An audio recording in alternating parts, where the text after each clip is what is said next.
નમસ્કાર મિત્રો, આજે તમારી સમક્ષ કર્ક રાશિના જાતકો માટે રાહુ ને કેતુ 2025માં શું ફળ આપવાના છે, ગોચર ગ્રહો પ્રમાણે સવિસ્તાર સાથે આપણે ચર્ચા કરવા જઈ રહ્યા છીએ. રાહુ ને કેતુ છે નવગ્રહમાં છાયા ગ્રહ માનવામાં આવે છે, પાપ ગ્રહ માનવામાં આવે છે. રાહુ અને કેતુની આપણા જીવનમાં ખૂબ પ્રભાવશાળી આપણા જીવનમાં અસર કરે છે. જેમ શનિની અસર હોય છે, ગુરુની અસર હોય છે, તેમ રાહુ કેતુની આપણા જીવનમાં ખૂબ મોટી અસર પડે છે. આજે જે કર્ક રાશિના જાતકો માટે છે એ વિશેષ વિડીયો છે, સંપૂર્ણપણે આપ જરૂર સાંભળજો. સાથે રાહુ કેતુની અસરથી બચવા માટે કયા સરળ ઉપાય પણ આપણા જીવનમાં કરવા જોઈએ એ પણ વિશેષ ચર્ચા કરવા જઈ રહ્યા છે. અત્યારે વર્તમાનની સ્થિતિ મુજબ ગોચર ગ્રહો પ્રમાણે તમારા જન્મકુંડલી પ્રમાણે રાશિ પ્રમાણે નવમ ભાવમાં રાહુ છે અને આપના તૃતીય ભાવમાં ત્રીજા ભાવમાં કેતુ છે.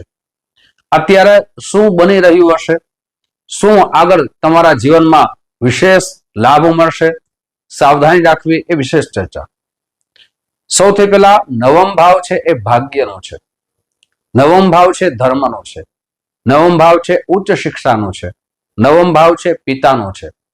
રાહુ છે એ નવમ ભાવમાં હોવાથી સૌથી પહેલા છે આપના ભાગ્યની અંદર અડચણો આવતી હશે, સાથે જે પણ કાર્ય કરો છો એમાં વિઘ્નો આવતા હશે.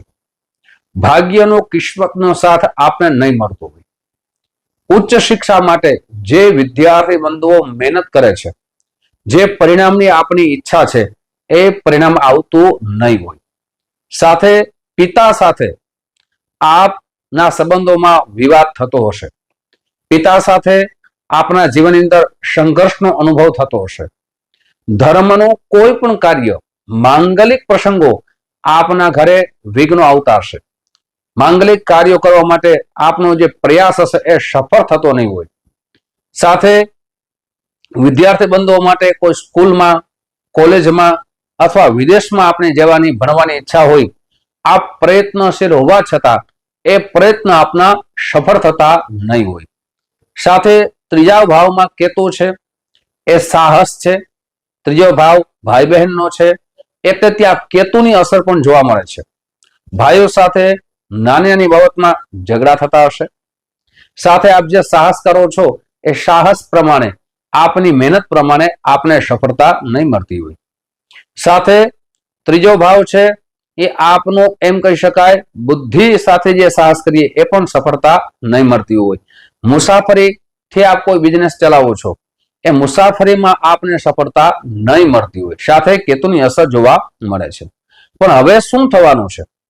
રાહુનું રાશિ પરિવર્તન થશે.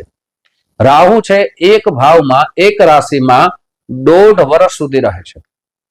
1.5 વર્ષ પછી રાશિ પરિવર્તન કરે છે, જેમાંનો અત્યારે રાહુ 1 વર્ષ આપણી રાશિ પ્રમાણે, ભાવ પ્રમાણે વીતી ગયું છે. તો રાહુનું રાશિ પરિવર્તન ક્યારે થશે? તો રાહુનું રાશિ પરિવર્તન થશે 15 મે. 15 મે પછી આપના જીવનમાં શું પરિવર્તન આવશે, આપના જીવનની અંદર શું સફળતા પ્રાપ્ત થશે તે પણ કહીશ, અને કઈ વાતની આપને સાવધાની રાખવી તે પણ ચર્ચા કરશું, અને ઉપાય પણ કહીશ. સાથે આપના જીવનમાં રાહુ નવમ ભાવમાં હોવાથી આપના જીવનમાં સંગત દોષથી પણ નુકસાન થતું હશે. આપ સમાજ માટે, દેશ માટે, વિસ્તાર માટે જે કાર્યો કરવાની આપની ઈચ્છા છે એ કાર્યોમાં યશ આપનો સંપૂર્ણપણે મળતો નહીં હોય. સાથે આપના જીવનમાં માન સન્માનની કમી આવતી હશે. એટલે રાહુ છે એ સંગત દોષથી આપના જીવનમાં નુકસાન પહોંચાડતા હશે, વહેમ ઉત્પન્ન કરે છે. રાહુ છે એ જીવનની અંદર ઘણી વખત જેલનો પણ અનુભવ થાય છે. હવે રાહુ શું ફળ આપશે ગોચર ગ્રહ પ્રમાણે સવિસ્તારની ચર્ચા કરીએ તે પહેલા આપણે એક નમ્ર પ્રાર્થના છે.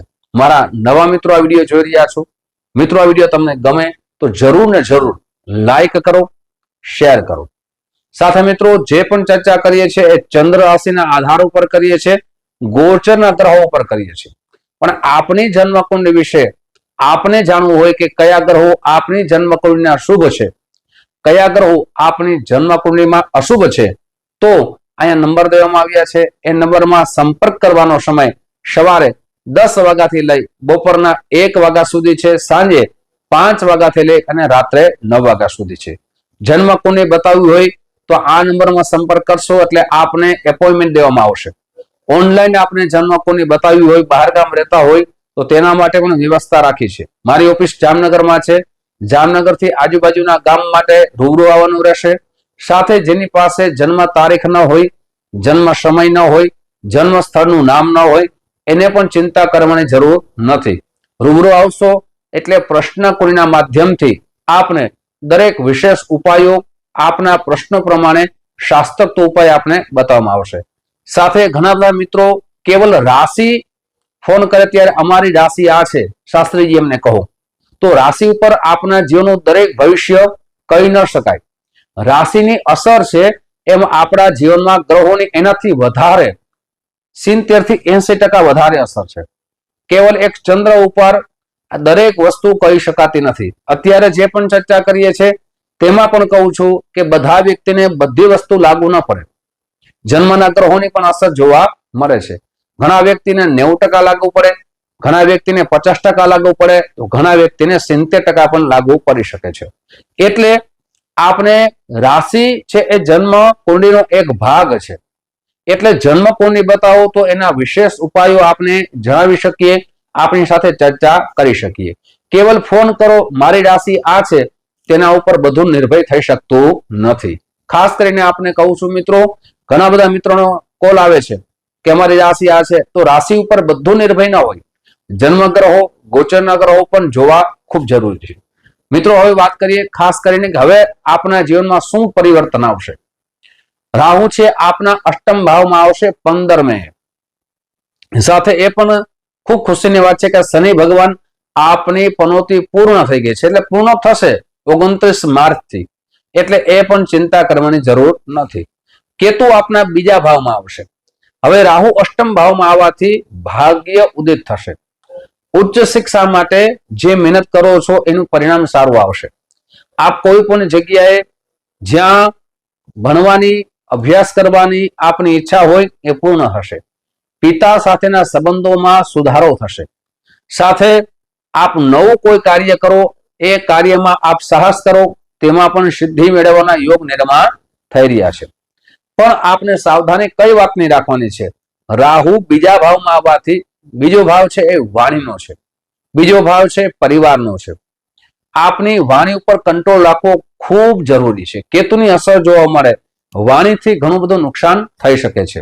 સાથે કેતુ બીજા ભાવમાં આવવાથી પરિવારમાં જેમ પિતાથી સંબંધો સુધરશે, પણ પિતા સાથે સંબંધો સુધરે એમ પરિવારના અન્ય સભ્યો સાથે ખૂબ જ શાંતિપૂર્વક કોઈ પણ નિર્ણય કરવાથી આપણા સંબંધોમાં જે પ્રેમ વધી શકે છે.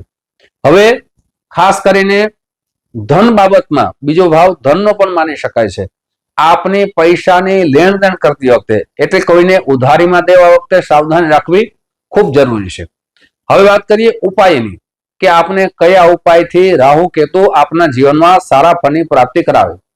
સૌથી પહેલા આપની જન્મ કુંડળી બતાવી, ખાસ કરીને રાહુનું રત્ન એટલે કે ગોમેદ જન્મ કુંડળી બતાવીને ધારણ કરી શકો છો, પણ એ પંચાંગ કર્મ અવશ્ય કરાવવું જોઈએ. સાથે મિત્રો પ્રતિ દિવસ ઓમ રાહુના જપ કરવા, ઓમ રાહવે નમઃ આ મંત્રના અવશ્ય જપ કરવા, એક માળા અવશ્ય કરવી.